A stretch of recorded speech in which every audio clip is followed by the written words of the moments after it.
8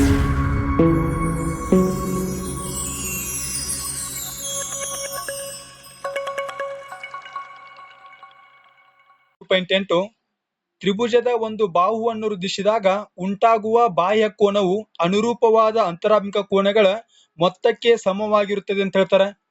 ಹಾಗಾರ ಇಲ್ಲಿ ಐತಂದ್ರ ತ್ರಿಭುಜದ ಒಂದು ಬಾಹುವನ್ನು ವೃದ್ಧಿಸಿದಾಗ ಇಲ್ಲಿ ನೋಡ್ರಿ QR ಬಾಹುವನ್ನು ವೃದ್ಧಿಸೇವಿ. ಅವಾಗ ಏನೈತಂದ್ರ ಇನ್ನೊಂದು ತ್ರಿಭುಜ ಉಂಟಾಗಿ ಇನ್ನೊಂದು ಕೋನ ಉಂಟಾಗೈತಿ. ಯಾವ್ದಂದ್ರ ಕೋನ PRS ಕೋನ ಆಗೈತಿ. ಹಾಗಾದ್ರೆ ಈ ಕೋನ PRS ಅನ್ನೋದು ಇದು PQRS ನ ಒಂದು ಬಾಹ್ಯ ಕೋನ ಐತಿ. ಇದ್ಯಾವ್ದ್ರಿ PQRS ನ ಒಂದು ಬಾಹ್ಯ ಕೋನ ಐತಿ. ಹಾಗಾದ್ರೆ ಈ ಬಾಹ್ಯ ಕೋನವು ಅನುರೂಪವಾದ ಅಂತರಾಭಿಮುಖ ಕೋನಗಳ ಮೊತ್ತಕ್ಕೆ ಸಮನಾಗಿರುತ್ತೆ ಅಂತ ಸಾಧಿಸ್ಬೇಕು ನಾವೀಗ. ಹಾಗಾದ್ರೆ ಹೇಳ್ಯಾರ ನೋಡ್ರಿ, ಇದು ಬಾಹ್ಯ ಕೋನ ಐತಿ. ಕೋನ PRS ಅನ್ನೋದು ಬಾಹ್ಯ ಕೋನ ಐತಿ.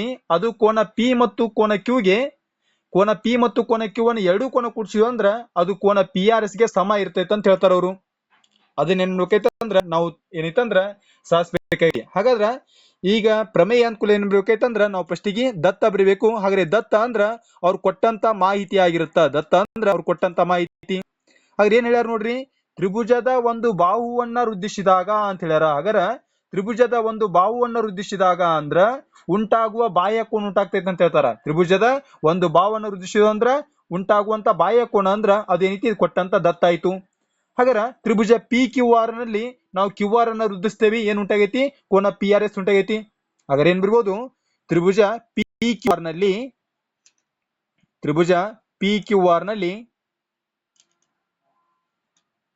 PQR ನಲ್ಲಿ ಕೋನ PRS ಬಾಹ್ಯ ಕೋನವಾಗಿದೆ.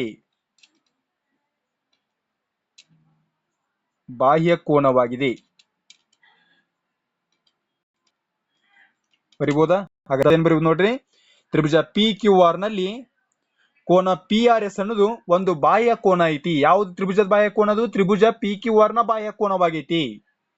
ಇನ್ನ ಸಾಧನೀಯ. ಹಾಗಾದ್ರೆ ಸಾಧನೀಯ ಅಂದ್ರ ಏನ್ ಸಾಸಂದ್ರ ನೋಡ್ರಿ ಅವರು. ಸಾಧನೀಯ ಅಂದ್ರೆ ಏನು?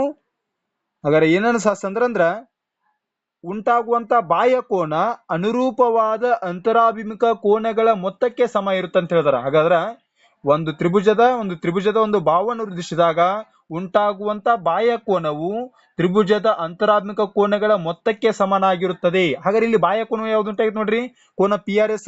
ಹೌದಾ? ಕೋನ PRS ಬಾಹ್ಯ ಕೋನ ಉಂಟಾಗೈತಿ. ಹಾಗಾದ್ರೆ ಅಂತರಾಭಿಮುಖ ಕೋನಗಳು ಯಾವ್ದು ಅಂದ್ರ ಕೋನ P ಮತ್ತು ಕೋನ Q ಏನೈತಂದ್ರ ಇವು ಅಂತರಾಭಿಮುಖ ಕೋನಗಳು. ಹಾಗಾರ ಈ ಬಾಹ್ಯ ಕೋನ ಎದಕ್ ಸಮ ಐತಿ? ಅಂತರಾಭಿಮುಖ ಕೋನಗಳ ಮೊತ್ತಕ್ಕೆ ಸಮ ಐತಿ. ಹಾಗಾದ್ರೆ ಕೋನ P ಪ್ಲಸ್ ಕೋನ Q ಗೆ ಸಮ ಐತಿ. ಕೋನ P ಪ್ಲಸ್ ಕೋನ Q ಗೆ ಸಮ ಐತಿ. ಹಾಗಾದ್ರ PRS ಕೂಡ ಹೇಳ್ಬೋದು ಕೋನ P ಪ್ಲಸ್ ಕೋನ Q ಗೆ ಸಮ ಐತಿ ಅಂತ ನಾವು ತೋರಿಸ್ಬೇಕಾಗೈತಿ. ಈಗ ಇನ್ನ ಸಾಧನೆ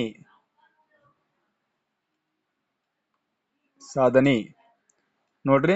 ಹಾಗಾದ್ರೆ ಸಾಧನೆ ಅಂತಂದ್ರ ತ್ರಿಭುಜ PQR. ಹಾಗಾದ್ರೆ ತ್ರಿಭುಜ PQR ನಲ್ಲಿ ಕೋನ 1 ಮತ್ತು ಕೋನ 2 ಮತ್ತು ಕೋನ 3 ಇಜ್ಕೊಲ್ ಟು ಎಷ್ಟು ಅಂದ್ರ 180 ಡಿಗ್ರಿ ಅಂತ ಹೇಳ್ಬೋದು. Is equal to 180 degree. ಕಾರಣ ಐತಂದ್ರ ತ್ರಿಭುಜದ ಒಳಕೋನಗಳ ಮೊತ್ತ 180 ಡಿಗ್ರಿ ಆಗಿರ್ತೈತಿ. ತ್ರಿಭುಜದ ಒಳಕೋನಗಳ ಮೊತ್ತದ ಪ್ರಮೇಯ ಪ್ರಕಾರ ನಾವೇನ್ ಹೇಳ್ಬೋದು, ಎಲ್ಲಾ ಕೋನಗಳನ್ನು ಕೂಡಿಸಿದಂದ್ರ ಕೋನ 1, ಕೋನ 2, ಕೋನ 3 ಕೂಡಿಸಿ ಏನಾಗುತ್ತಂದ್ರ ಅದು 180 ಡಿಗ್ರಿಗೆ ಸಮ ಆಗುತ್ತ. ಕಾರಣ ಐತಂದ್ರ ತ್ರಿಭುಜದ ಒಳಕೋನಗಳ ಮೊತ್ತ ಅಥವಾ ತ್ರಿಭುಜದ ಎಲ್ಲಾ ಕೋನಗಳ ಮೊತ್ತ.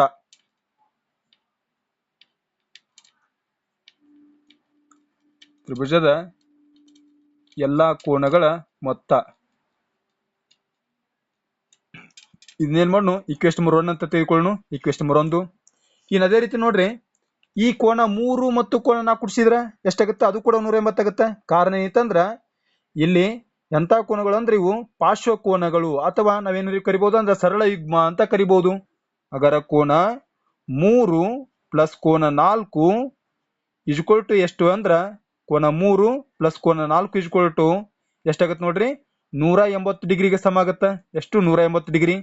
ಇನ್ನೇನ್ ಮಾಡೋಣ, ಈಕ್ವೇಶನ್ ನಂಬರ್ 2 ಅಂತ ಕೊಡೋನು. ಕಾರಣ ಏನೈತಂದ್ರ ಕಾರಣ ಸರಳ ಯುಗ್ಮ. ಕಾರಣ ಸರಳ ಯುಗ್ಮ. ಅಂದ್ರ ಎರಡು ಪಾರ್ಶ್ವಕೋನಗಳ ಮೊತ್ತ 180 ಡಿಗ್ರಿ ಆಗಿದ್ದರೆ ಅದಕ್ಕೇನ್ ಕರಿತೀವಿ ನಾವು ಸರಳ ಯುಗ್ಮ ಅಂತ ಕರಿತೀವಿ. ಹಾಗಾದ್ರೆ ಕೋನ 3 ಪ್ಲಸ್ ಕೋನ 4 ಇಜ್ ಕೂಡ ಏನಿತ್ತಂದ್ರ 180 ಡಿಗ್ರಿ ಆಗೈತಿ. ಆದ್ರಿಂದ ಇದೇನಿತ್ತು ಕಾರಣ ಸರಳ ಯುಗ್ಮ.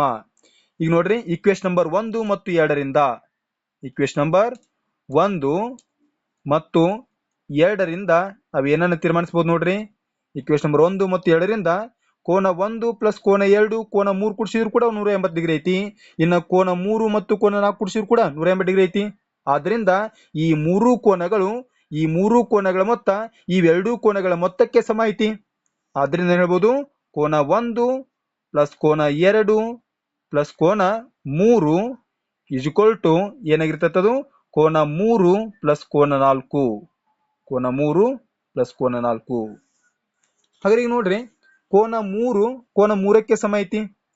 ಇನ್ನು ಅದೇ ರೀತಿ ಏನ್ ಸಮ ಆಗಿರ್ತೈತಿ, ಕೋನ 1 ಪ್ಲಸ್ ಕೋನ 2 ಎದಕ್ಕೆ ಸಮ, ಅದು ಕೋನ 4ಕ್ಕೆ ಸಮ ಆಗತ್ತ. ಹಾಗಾದ್ರೆ ಏನ್ ಬರಿಬಹುದು, ಕೋನ 1 ಪ್ಲಸ್ ಕೋನ 2 ಅನ್ನೋದು ಅದಕ್ಕೆ ಸಮ ಆಯ್ತು, ಕೋನ 4ಕ್ಕೆ ಸಮ ಆಯ್ತು. ಹಾಗಾದ್ರೆ ಕೋನ 1 ಅಂದ್ರೆ ಏನ್ ತೊಂದ್ರೆ ನಾವು, ಕೋನ ಪಿ ಐತಿ. ಯಾವ ಕೋನ ಇದು, ಕೋನ ಪಿ ಐತಿ. ನೆಕ್ಸ್ಟ್ ಅದೇ ರೀತಿ ಕೋನ 2 ಅಂದ್ರೆ ಏನ್ ತೊಂದ್ರೆ ನೋಡ್ರಿ, ಕೋನ ಕ್ಯೂ ಐತಿ. ಕೋನ ಕ್ಯೂ ಇಸ್ ಈಕ್ವಲ್ ಟು ಏನಿತ್ತಂದ್ರ ಕೋನ 4 ಅಂದ್ರ ಕೋನ ಪಿ ಆರ್ ಎಸ್. ಕೋನ ಪಿ ಆರ್ ಎಸ್ ಐತಿ. ಕೋನ ಪಿ ಆರ್ ಎಸ್. ಹಾಗಾದ್ರೆ ಕೋನ ಪಿ ಆರ್ ಎಸ್ ಅನ್ನೋದು ಇದು ಬಾಹ್ಯ ಕೋನ, ಇವೇನದ ಅಂದ್ರ ಅಂತರಾತ್ಮಿಕ ಕೋನಗಳು. ಹಾಗಾರ ನಾವು ಪ್ರಮೇಯದಂತೆ ಏನ್ ಮಾಡಿದೇವಿ, ಈ ಬಾಹ್ಯ ಕೋನವು ಅಂತರಾತ್ಮಿಕ ಕೋನಗಳ ಮೊತ್ತಕ್ಕೆ ಸಮನಾಗಿರುತ್ತದೆ ಅಂತ ಸಾಧಿಸಿದೇವಿ.